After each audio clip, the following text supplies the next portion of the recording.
একটা কথা আপনাকে বলে যাই, এই সম্পর্ক নগরকে আমি বড় ভালোবাসি।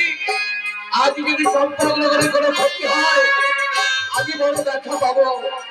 আপনার পিতা একদিন বলেছিল, ওরে যারা এই কথাটা মনে রাখবি, গায়ের জোরে পাহাড় হয়ে যায়, মনের জোরে সাগর লঙ্ঘন করা যায়, কিন্তু কেউ কারোর অদৃষ্টে মিলে থাকে খণ্ডন করতে পারে না।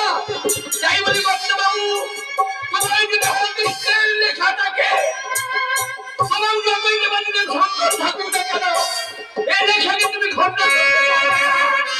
এই লেখাকে তুমি কোনোদিন খণ্ডন করতে পারবে না।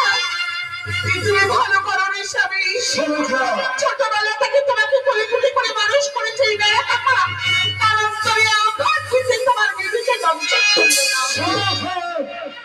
ওকে যেতে দাও, আর আমি তোমাদের কোনো কথা শুনতে চাই না।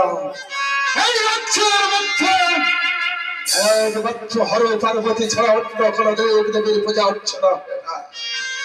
এই মধ্যে আমি চললাম রাজ খাচ্ছে।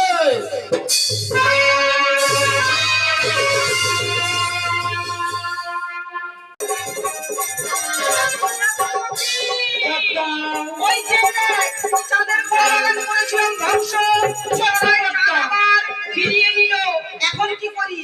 এখন তুই করবি চন্দ্রধরের সাথে মহাজ্ঞানমণি, এই মহাজ্ঞানমণি করবি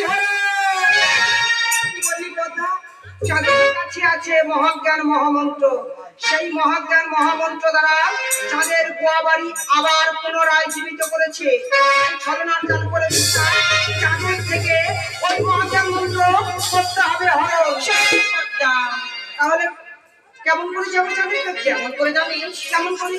তুই আজকে ধরবি নর্তকীর বেশ ধারণ করে পুষ্প এরূপে গেলে হবে না। নর্তকী রূপ করে ধারণ, নাচতে নাচতে গাইতে গাইতে যাবো চাঁদের কাছে। চাঁদের কাছ থেকে মহাজ্ঞানমণি হরণ। তাহলে সাজা, আমি তোকে সাজিয়ে দিই। ওরে ও আজ পদ্মা